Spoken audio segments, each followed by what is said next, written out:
Let's get started. Thanks very much for joining. Good morning, good evening, good afternoon, wherever you're joining us from. We've got a bunch of people joining from right across the world. Welcome. As I said, please pop your questions into the chat. Hopefully we'll have time at the end. If not, we're capturing them all and we'll get back to you. So welcome to our first collaborative event with Senia. We're so pleased to welcome you all here. If you would like to know more about Senia, if you've not heard of them before, we're going to pop that link into the chat. So check out their webpage for loads more information. And today's agenda, we're going to do a very quick introduction to Pearson Clinical. And then we're going to move on to Laura, the main event, who's going to be introducing universal screeners. Nick is going to talk about what it means to be at a user level and our Pearson training and professional development. And then it's going to come back to me to talk about a couple of products that are particularly relevant to today's topic, and then a Q&A session. So Clinical Assessment Team has been around for 100 years this year. We're excited to let you know. You may recognise some of our gold standard assessments that we're famous for. And, you know, we're a trusted brand, a small team relatively, supporting the globe. And we work in schools and education, health, government and private practitioners. But today's session is going to be particularly relevant for people who work in schools and the education space. And you probably recognise some of those brands that can be more famous than the Pearson brand. In terms of our training and assessment tools, essentially they help to answer questions in three main buckets. They could be clinical decisions, such as, is it serious? Does it require further care? It could be a funding decision, such as, you know, how do we support all of our students with our limited, funds or budget? Or it could be a business decision, so such as how do we provide access and assessment services to everyone, even if they're in a remote area. And so this is something I wanted to show you. It's not an exhaustive list of assessments, but a key point is that we provide assessments to inform interventions and diagnose across all stages of a person's life. And, this graph hopefully just gives you an idea of some of our most commonly used assessments in each category. You will notice, though, that we have a lot that are relevant to children as they develop. And so I just wanted to highlight that as we all work to support. So now I'm really delighted to introduce Laura Cox, the Director of Professional Learning at Senia. She's also the K-12 Inclusion Services Coordinator at the American School in Johannesburg. And Laura is very knowledgeable on MTSS, UDL, the science of reading and cognitive coaching. You can find more on her wonderful blog that we're going to share in the chat. I'm not going to try and pronounce it because I'm going to butcher the name. So hi, Laura, and thanks a lot for sharing your expertise with us today. It's really lovely to be with you all today. I'm super excited for this partnership with Pearson and to get to brag a little bit about the work of Senia and our Senia Academy. The work I'm going to be discussing in a few minutes around universal screeners is a very small part of our Implementing Inclusive Systems course, which is offered through our Level 1 certification. So if this is really new to you and you want to dive in and learn more, that would be a great place. If this is not so new to you and you still want to deepen your knowledge on this topic, you might look at some of our Level 2 courses, which are just rolling out now.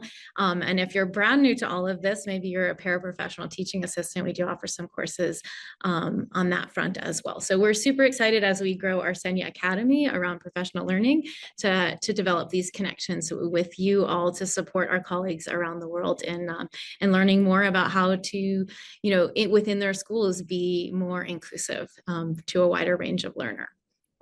So thank you. So we'll dive in. What is MTSS? Multi-tier systems of support. It is a framework. It starts from a point of difference, the idea that All learners come to us with a different background of languages and experiences. And so we want to embrace that diversity and plan for that diversity from the beginning. And so MTSS offers us an opportunity to do that with in an equitable way.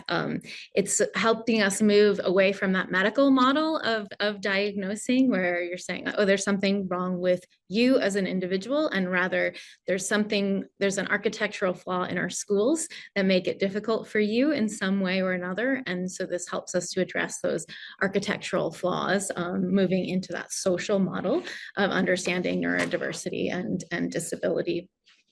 So primarily, I love this particular visual of the MTSS framework because it looks at, the core essential points of MTSS, which we'll get into in just a minute. And then it acknowledges that there are many different aspects of it that one would address. There's students who need enrichment and further challenge. There are students who are developing their English skills. There are students who need help in that EFF, executive function and social emotional learning, and students who might need academic support. So I love this pyramid because it acknowledges all of those things are aspects of the MTSS framework. The key part about MTSS is that it's a problem-solving process. It is the idea that we're collecting information about students, we're determining what we want them to know, we're trying to figure out if what we're doing is working, and if not, we're making an adjustment. So it's this constant cycle of thinking about kids, looking at data, and making adjustments to be responsive to the needs of our students. And those conversations happen with teachers, with gen ed teachers, support teachers, and additional, personnel. It's really about team conversations to think about meeting the needs of kids and being responsive. It begins with a strong tier 1. 80% of MTSS is tier 1. So it's about that really strong classroom, really strong instructional practices so that kids are getting what they need, and then collecting data at that with universal screeners. So we're going to dive into that just now.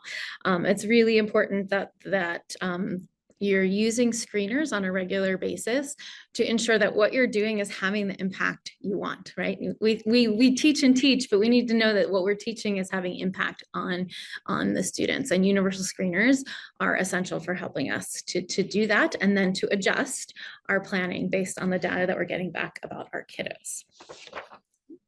And so the foundation of that is universal design for learning. So thinking about at that tier 1 level, what we're doing to adjust from the beginning to approach the differences of the students in front of us. So whether that's language, whether that's neurodiversity, whether that's gaps in educational background or coming from different educational systems, approaching our tier 1 from a universal design for learning standpoint embraces those differences and looks at breaking down those barriers for students to access content by thinking proactively about what they're going to need to, again, correct those architectural errors of school that I discussed before.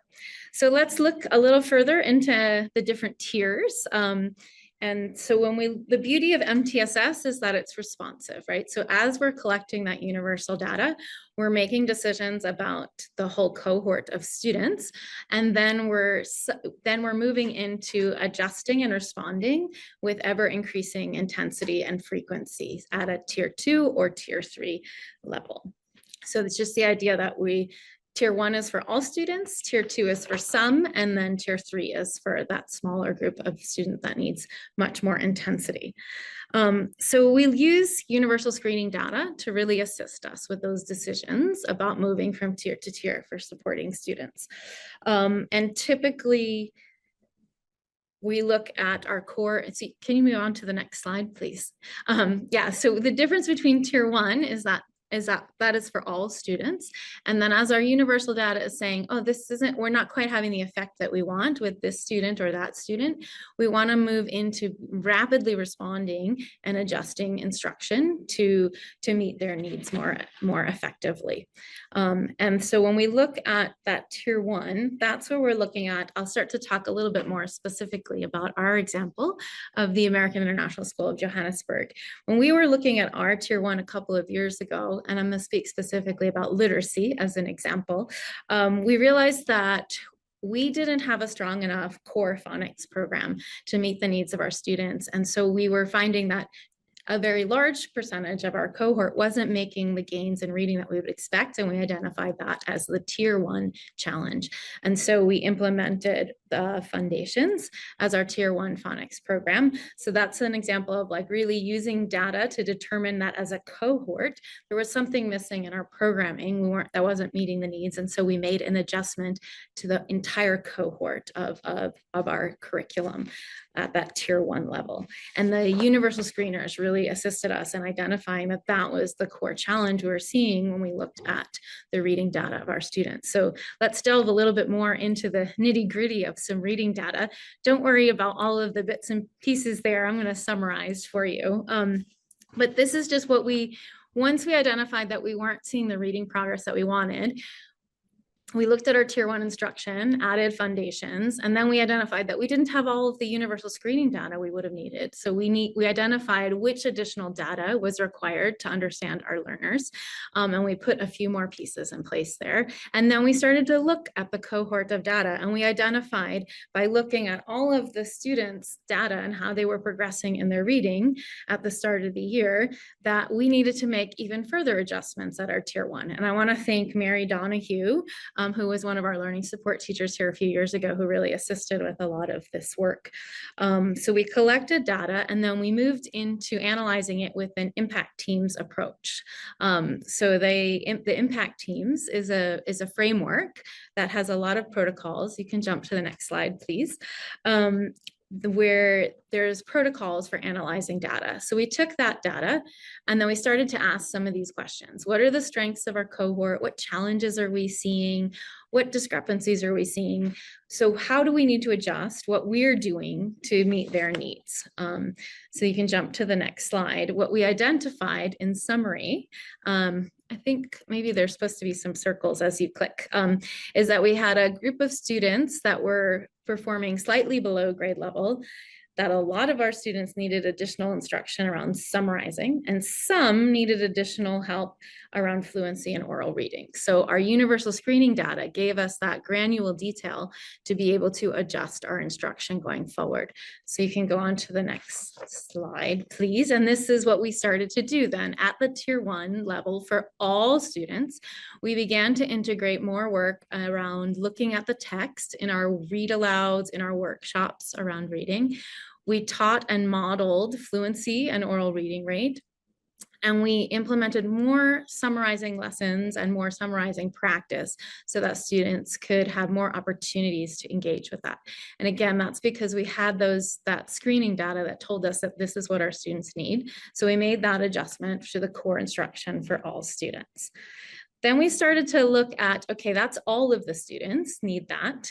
So what do some of the students? So the data was telling us that some students needed a little bit more. So that's moving into that tier 2. So we started looking at, okay, let's do a tier 2 intervention for 4 to 6 weeks. And we looked at more of a 6-week period, where we were going to target some skills that only a smaller number of students need. So if we look at the data, we started to see that the students who were performing just below benchmark, there were some common themes about what they were missing, and we decided to target those students. Exactly, thank you. Some of the key points that was keeping them below benchmark was around really that oral reading rate and accuracy. And so we identified some smaller groups of students who needed additional work in this area.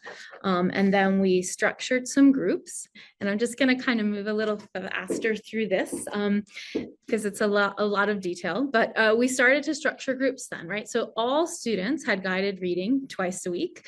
And we focused on some of those tier 1 concepts that we had addressed earlier around summarizing and reading rate. And then other students needed some targeted additional work around reading rate, accuracy, and some additional phonics work. So those students, instead of having twice a week, they were in guided reading groups 3 and 4 times a week. So we're increasing the frequency with which they're working with students. Thank you, that's great, that's really helpful. Moving on. So you could see that they were getting that additional tier 2 because they're more frequently meeting with the teacher. And then as well, they're getting something a little bit different in those more frequent engagements with the teacher, which is some more targeted skills in oral reading fluency and accuracy. And then there's the one example here of the student who is actually in tier 3 and working on an Orton Gillingham phonics program. So you can see how we use that screening data to get more and more refined in the instructional decisions that we were making about where students are and what we were going to do to meet their needs. And then, of course, we needed to progress monitor. So we set 6 weeks periods, and we could see over the 6 weeks, we were starting to see some progress. And so as we saw that progress, we made some further adjustments and refinements to what we were doing in our tier 1, and then who was getting what level of tier 2. So again, that ongoing progress monitoring, really, really key to ensuring that we're being responsive in a timely way, not just at those benchmarking points throughout the year. And then we repeated that cycle. As I said, it's a problem resolving process. So we looked at data again, and we reshuffled the groupings, and we pivoted here and there with our instruction in terms of intervention for certain kids. So it's this ongoing cycle. And again, using that screening data and that progress monitoring data is what enabled us to be refined in our thinking and responsive in a timely way. So then the tricky bit of all of this as you move into tier 2 is finding that time. And how do we do this? And this is where it's really important to begin to really be coordinating with your learning support teachers. Most of them will be part of these teams that's looking at data, and they can be really supportive in terms of helping to find extra or additional time to do this work as you're making those decisions to intensify intervention. Can you skip to the next slide, please? Right, so if tier 1's not having that impact, we're going to look at finding more and additional time. That's where we've tried something, it's not working, we're trying something else. If you move to the next slide, an additional piece of thinking about data is using a decisions flowchart. So you intensify and it's not working, you respond, and you intensify support even further. But sometimes when we look at data, we identify that the gap is actually quite large from the beginning. And so we don't want to waste time. So another alternate path into tier 2 or tier 3 intervention might be that you're seeing that gap when you look at the data is quite significant. And so we've identified some decision trees where we automatically start intervening more. And that's another really important piece to have in place as you're looking at your screening data. And I think we'll go ahead and move on to the next bit. So we talked about finding additional time to work with students through more frequent guided reading. Another thing is looking at alternate interventions with a learning support teacher who might provide something different. And then the next steps would be continual progress monitoring, thinking about intensifying into tier 3, that might be looking at a more specific Orton Gillingham type of intervention, might involve a referral to learning support. And then we would be looking again at different data collection and progress monitoring, some of which Pearson might be able to offer us. And then I want to just stress that I use reading as an example, but it's not just about reading. We have screeners for math and writing, as well as social emotional learning, looking at student surveys to be responsive. And what have we learned from doing this at AISJ? That it's a journey, that we started from having no universal screeners to having way too many universal screeners. So now we're in a point of refinement. And identifying a smaller number of screeners to use, but then having additional ones in our back pocket when we want to triangulate data. Once we identify from this screener, we're seeing something that we're not sure about, we have questions, so then we have some additional screeners to get more data, but we're not using all of those screeners for all of the students. So that's some learning that we've done. We're learning about the difference between benchmarking and progress monitoring, and really especially how to collaborate around data and talk about data. And what we're still learning is how to do this more effectively at the secondary level in terms of what data to collect, how to talk about it, and where to find time for that tier 2 intervention. So what I would suggest to you all is just thinking about your context. where might you start in using more universal screeners more broadly, or implementing data discussions more completely? Really just depends on where you are in your context. And for us, we started small. We started looking at just, we can't build a whole big giant MTSS framework all at once. That felt overwhelming. And so we started with different pieces. So we started with identifying universal screening data, and then learning how to talk about data, and then learning how to implement systems for responding to student need within our Gen Ed Tier 1, and then how that flowed into our referral process for learning support.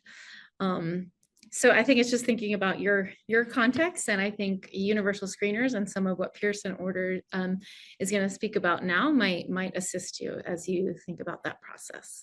So I'll turn it over to you all. Thank you so much, Laura. I honestly, I spoke to Laura, for those of you on the call recently, and just hearing the story that the school has gone through, especially being so data driven, and also just choosing a place to start. Honestly, with universal screening, the challenge I know many of you probably are facing is how overwhelming that can be. The word universal by nature is an overwhelming word.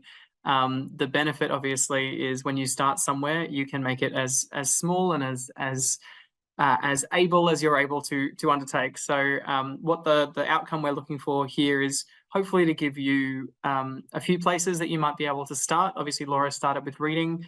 The benefit obviously of MTSS is that it does touch so many parts of education and instruction, and ultimately you'll all be far more familiar with the many ways that these sorts of interventions can be supportive in schools.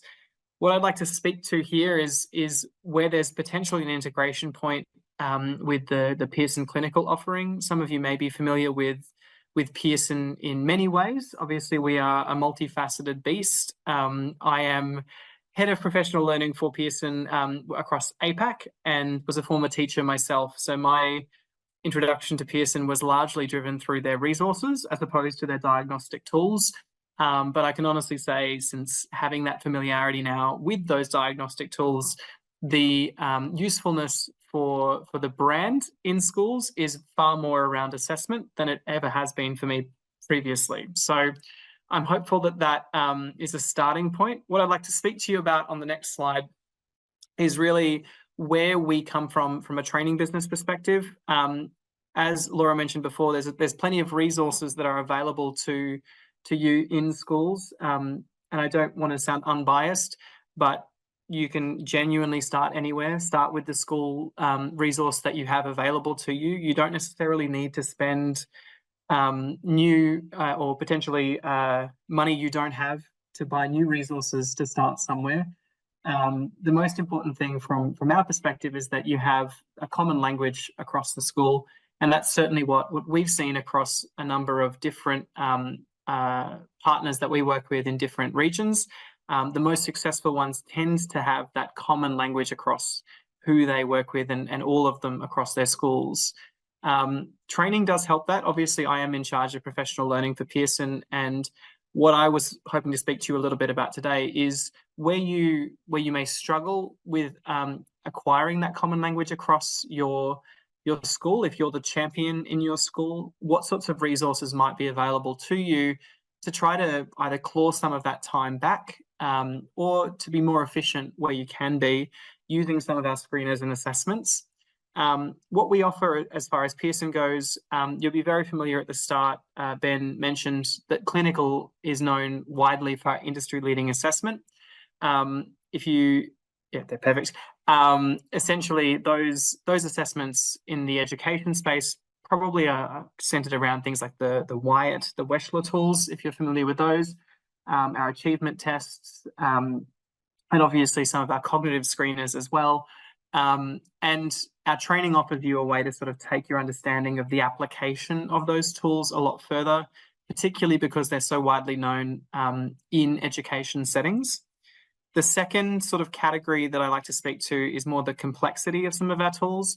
It would be naive for me to sort of assume that our tools are really easy to understand and really easy to use in every context. So we also have training in our tools that sometimes are the most challenging to apply. One of the most common ones that we get requests for is something like the Vineland, which is obviously it's an adaptive behavioral tool. And ultimately, it can be really challenging to know when to use objective data in your decision making. And hopefully by the end of this, you'll hopefully understand where our perspective is as much as possible. Objective data is so useful when you can actually incorporate it in an efficient way. The third one is this developing of clinical understanding. And when I mention clinical understanding, it's really the concepts behind our clinical assessments.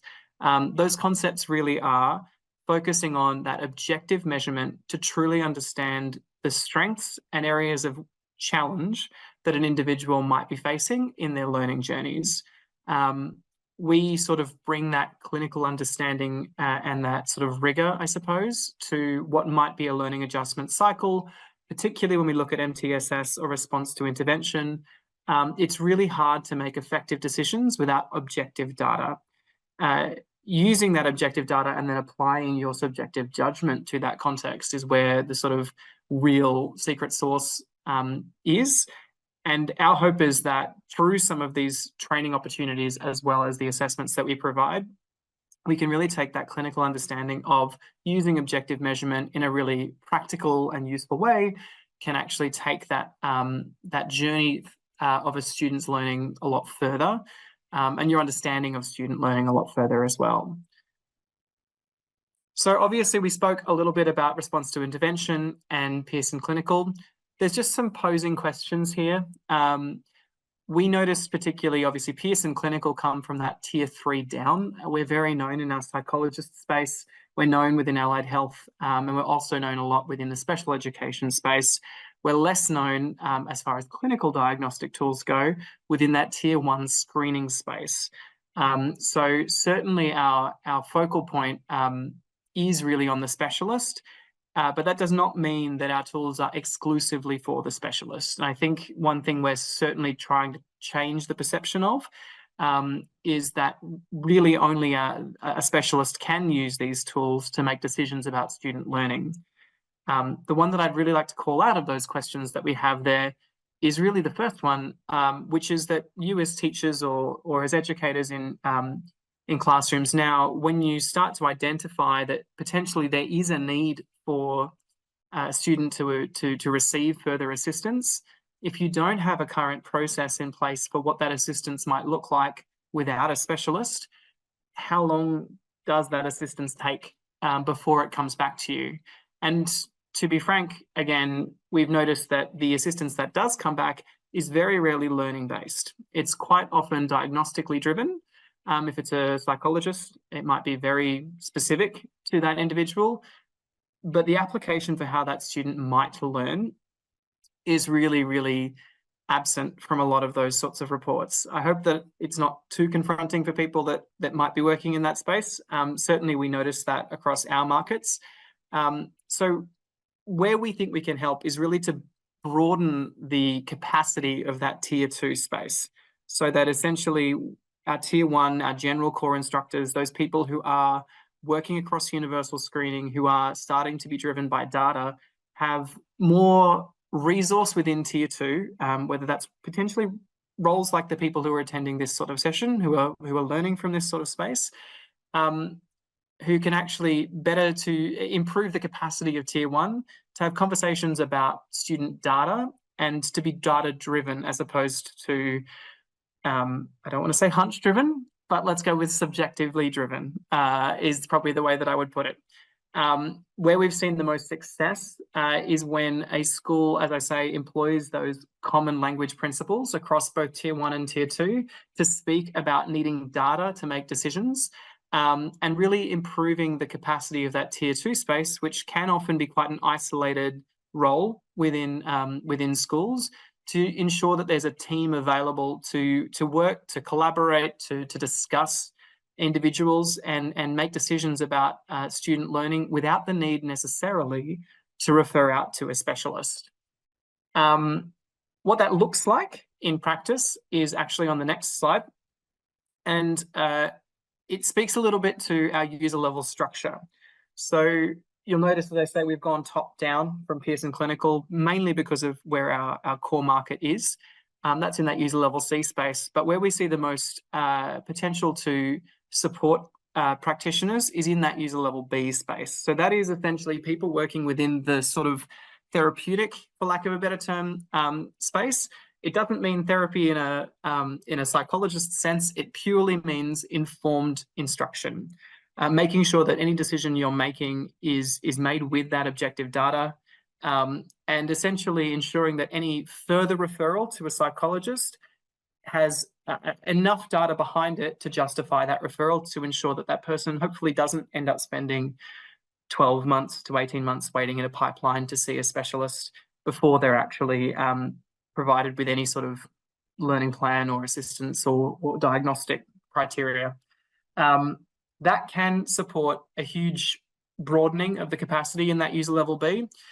We have a training available, not to sound like it's too much of a plug, but if you notice that you're working in a school where you don't have enough of a support structure around you, and you are finding that you're the champion in that space constantly, what we've seen work consistently well across systems particularly, but particularly within a school where everyone's speaking that same language, is ensuring enough people are at that user level B level to have that conversation, so it's not just on the individual champion to make those calls. We obviously do have a training that is available if you're not aware of it. It's on our next slide. What that looks like is essentially ensuring that there's capacity in the understanding of statistics and psychometrics, because again, the importance of objective data and decision making is unparalleled a lot of the time when it comes to reducing wait times for specialists and ensuring that interventions that are put in place for student learning are driven by data and measured through objective means. That's that Unit 1 section, which focuses for us on statistics. Unit 2 focuses on assessment practice. So that sounds quite a strange term, but it's making sure that the process in which you conduct these tools is standardized and consistent across every running of those assessments. And then the third space is essentially contextual. So if you're looking to the point of starting somewhere, if you're looking to start within mental health, focusing on an assessment that focuses on mental health can be a really great place to start. If your school prioritizes behavioral modification or has a challenge around behavior, starting in that space can be a really great place to start. And as I say, improving that capacity of people who are working within that intervention sort of tier 2 space to really improve the conversation with tier 1. So that as that sort of triage effect comes through, the more that conversation is happening, the better informed both tier 1 and tier 2 end up being, which ultimately reduces the wait time. What that looks like in practice is on our next slide. It's quite a convoluted diagram, but actually it's quite similar to what Laura presented before. Not in a convoluted way. Laura presented quite a simple version in that, in a much more easily digestible way. I apologize, you won't be able to read any of that text. But what I wanted to show you essentially was one of our partners working in Australia. What that looks like in practice is essentially learning adjustments that are driven by objective measurements. And that can be applied across anything that you're looking at improving the system of. So whether that's reading, whether that's numeracy, whether that's mental health, whether that's socialization, whatever that looks like, if there's an intervention that's going to be in place, it really needs to be driven by data. And the important thing is once you broaden this perspective out, you can really actually have a template that makes it easy for the whole school to follow, as opposed to just one teacher in one classroom or one intervention tier 2 person who's having to champion it across the entire school. Having a template allows for class-wide educators to really easily pick that up and work with it and know what to do next when they see a challenge they may not have crossed before.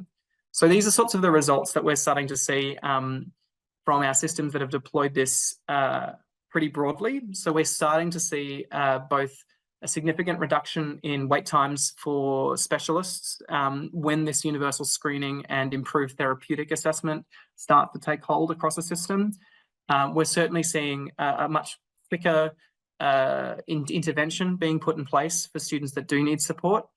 As I mentioned there, we're seeing a much more improved consultation process for specialists as well. So by the time, if that student does need to be referred to a specialist, the report that goes with that student is much more thorough and has much more data attached to it. So the cost associated with the specialist is reduced as well, because they don't necessarily need to rerun those assessments that might have been run 3 months ago, 6 months ago.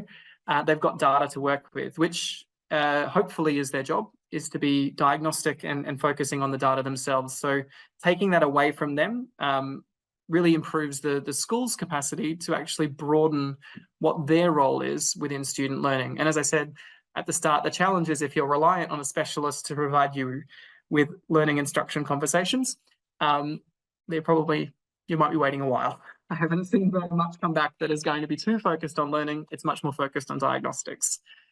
The next slide is really a quick focus on the sorts of training we offer. I won't spend too much time on it because you can all read. We do offer training. You can find that on the Pearson Clinical website. You can definitely find that user level B training on the website. We offer that both on demand and through our hybrid sessions. So you're more than welcome to head to our website and find what sorts of options we have available for you. And the other thing that will come with that is essentially a digital credential. So particularly for someone like people working within the senior space, you'll see on our next slide an example of what those credentials look like when it moves over. I'm sure it will shortly. There we go. Perfect. So you'll see down the bottom there the user level B training badge that we have. That's a really transferable badge, regardless of the geography you're working with. That will move with you. And as we hope to really broaden what it means to be a user level B, that middle tier 2 of intervention, we're trying to really improve, as I say, the recognition in that space and the, as I say, not just the capacity of those individuals, but the understanding of what that group does on either side of the RTI model, so that really we can reduce those wait times, improve the data collection, and improve the learning adjustments that are happening at schools day to day. As I say, for people that have already adopted this kind of model, we've seen some really great results across systems. So I would strongly urge you, if you're struggling to know where to start with the conversation, pick another champion, try to broaden that group out. And where possible, the more that people are on your side, the better it's going to be. So I think that's my time. I'm going to hand back to Ben. And Ben is going to take us through the sorts of resources available, I believe, across wherever you might be today. Hi, everyone. So I'm Ben. I'm in charge of clinical assessments across Asia, so 14 countries and counting. And yeah, some of the things we're talking about on the website we're sharing is specific to Asia. I know some people are joining from other regions. Come on down and see the Asia website, and it'll actually auto redirect you to wherever you're from. It's pretty clever, so it'll tell you where to go. So just briefly, the traditional world of assessment administration, as a discipline, it's been around for about 100 years. We're having a big celebration about that. It's very exciting.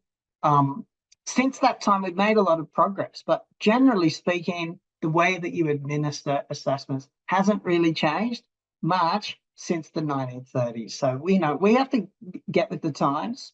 It does get the job done, but it's not really the best. It's not really the best if you need to administer an assessment across a cohort or a whole school population, and you're trying to do that on your own or, with a very small team, which I know is the reality for a lot of you. It's difficult to navigate. You got to carry heavy, expensive kits. There's a lot of paper. And crucially, there's not really an easy way to sort all of that data that you collect quickly and easily into something meaningful, like Laura showed you earlier, without a lot of effort. And let's face it, you don't have time to do that. So what we're doing with many of our assessments now is taking away a lot of those tasks so you guys can really have the data at hand to focus more on the job at hand. It's more convenient, and there's also less room for human error. So one of the tools that is new to Asia and relevant to universal screening is AIMSweb+. And in Asia, you might be wondering, well, who's using this? The Singapore American School, so one of the flagship schools in the Asia region, is using this across their entire school population. AIMSweb+ is an assessment reporting data management system, and it's designed specifically to support universal screening. Also progress monitoring, intervention documentation as well. It's very commonly used with RTI, response to intervention, and MTSS, as we've discussed earlier, and with special education needs. And what it gives you is a brief, reliable, US normed reading and mathematic measures. And there are some add-on assessments for things like dyslexia as well. So from a practical perspective, these 4 points are critical, in my opinion. It's designed with the reality of time and money in mind too. I know you guys always are stretched and fighting for budget. So we hope that it's quite affordable, but we also hope it provides you with the content, materials, and instruction that you need and that your students need within a really limited amount of time and resources that you have. So each one of these assessments is going to be typically anywhere from 3 to 7 minutes max, because we know you're fighting against time to run these assessments. Also, KISS, you've got to keep a process as simple as possible. Good assessment, however, does take time, energy, and resources, and both Laura and Nick alluded to that. So having a simple, straightforward structure to help everyone know what to expect and how to best tackle together a long list of requirements is crucial. So what about the what and when of progress monitoring? So next slide, please, Tahi. Benchmarking happens at fixed points during the school year, typically, and progress monitoring happens only if and when a student has skills that aren't meeting the grade level expectations that you have or that the teacher group has set for them. So for those students and the teachers who support them, AimsWeb Plus is going to be great because it's got a variety of tools to help you really customize ongoing monitoring and identify and address those skill deficits. And you can test as frequently as you need or not at all. So we remove redundant assessment for you. If you're testing on grade level, well, then you might only run that assessment very short, remember 3 to 7 minutes, twice in the year. And if everything's on track, there is no need for further assessment. So as you collect your data points, you're getting a clearer and clearer picture of those 3 tiers, and you're understanding who needs more support and who needs to be referred to a specialist and when. So that also helps you to really shrink down that time, and it also helps you to shrink costs. So you're supporting all of your students better with the differentiation they need without waiting for lengthy referral times if you have to refer out, which we understand is typically what happens currently. So just a couple of examples of the wide range of students' needs across a typical school. Think about your typical student population. You've probably got some outstanding performers. You've probably also got some strugglers. Students bring with them exposure to a wide range of backgrounds, cultures, and in Asia, and a lot of different languages as well. They've also got different experiences and attitudes towards learning, so do their parents. So how do we navigate all of this, and how do we navigate behavioral issues? It can be both delightful and challenging. How do we accommodate all of this? That's where we see AimsWeb Plus as a tool to help you. It also helps with the additional responsibilities of special education programs or IEPs, reliable, accurate scores, giving you information to help you meet the expectations of all of your stakeholders, and crucially, to help support the needs of your students, because we want to make sure that every student makes progress. That's our commitment as educators. It doesn't matter where they're starting from or where they end up. We want to help them to make progress in their lives. So to me, the most exciting bit, I've left this bit for last, is the reporting that you get. So remember, super difficult to try and capture all of this and sort through it in an analog format. Really, I think, to me, the power of AimsWeb Plus comes from these reports, and they're all designed to help you make decisions about your students. So this one, for example, is an individual benchmark report.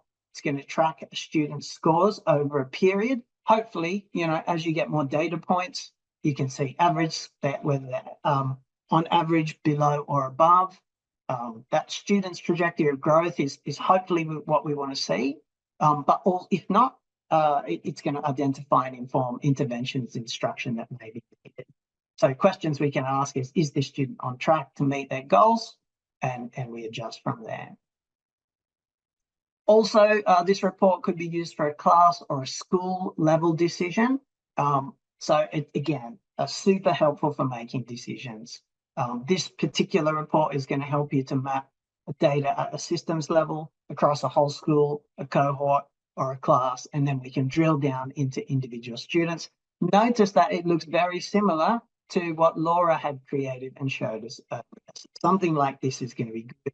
Can do it yourself. You don't have to use AimsWeb Plus. Another graph that I'd like to show you quickly is tasks that can be managed and who's going to do it. So each step in the assessment cycle is managed from a single platform. And then finally, you probably recognize this one. How are we going to identify change over time? So what we're hoping to see here is growth that's happening. We have to have accurate information about the student's performance at one point in time. That's when we run these short assessments. But we also recognize it's difficult to illustrate and understand what growth is happening or isn't happening over a longer period of time. So, you know, we've all touched upon the tier transition. This one, to me, I think is super powerful to help you see a student's progress and movement. How big are your groups in tiers 1, 2, and 3? Are you seeing the kind of change that you want to see across a school year? You know, this is going to be super, super useful to look at across those cohorts. So that's AimsWeb Plus. It should be in the chat if it's not already, but we are running a campaign. So a lot of those wonderful trainings that Nick talked about earlier, they're all on sale right now. So jump on to our website. If you're not joining us from Asia, don't worry, it'll pop up and redirect you to the relevant Pearson Clinical site. Check this out. Most common ones that we get requests for the ADOS, the BASC, and the user level B training. We've got a whole bunch of new products. We are going to share these slides, and there's links out to the website. Coming pretty soon, you'll have the ability to pre-order some of these that are shown on the screen. And, you know, if you have any questions at any time, give us a shout. So we are offering a free 12-week, I believe it is, trial of AimsWeb Plus. You can coincide that with the beginning of your school year. We also have Q Interactive launch. So if you're interested in those, or you're interested in enrolling in any Senior Academy or Pearson training workshop, head to our respective workshops and check it out. If you want to jump on a Teams call or a Zoom call with me and my colleague, Dr. Young, who manages the Asia business with me, there's our email addresses to give us a shout. We're always happy to jump on a quick call with you. And that brings us to the end of our session. Thanks very much. We apologize for the technical difficulties at the start, but, you know, it's the spice of life when it comes to dealing with technology. So we've got a couple of minutes remaining before we close off. I can't see the questions in the chat, but if there are any questions, we'll have the other members of the team pull them out and we can answer them. Nothing yet. Currently looks fairly empty, which is good. Hopefully we've answered every question. But if there's nothing, it's absolutely okay.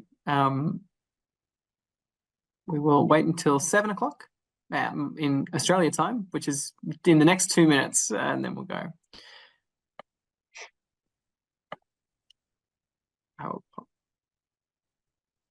Laura, would you like me to pop your details in the everyone chat as well? Perfect. In case anyone's interested in reaching out to Laura as well, I will make sure that her email goes out as well. We've just got a question from Carla. Can the link for the free trial for AimsWeb Plus be posted in the chat, please? Oh, yeah. So if you would like to do a free trial, a demo account, there's a few IT things we want to check. Otherwise, we don't have the experience we expect to have with Laura. So please do reach out to myself or Tahi or both of us, and we'll jump on a quick call with you and we'll send you out some more information about it. No problem. But we do recommend you have some IT savvy people to help you run some checks and firewalls and things, depending how tech savvy you are with the AIMSWeb Plus program. A couple of little things to check beforehand. Great question.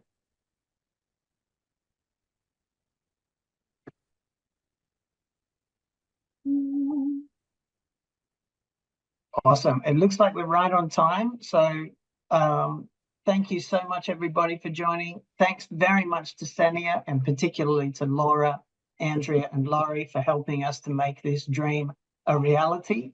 It's been a wonderful collaborative experience, and we hope to see you all again soon. So let us know what else you're interested in, and we'll pull together our team of subject matter experts to bring another session to you guys sometime soon. Thank you very much, and we look forward to seeing you again very shortly. Thanks, already. Thank you. Bye.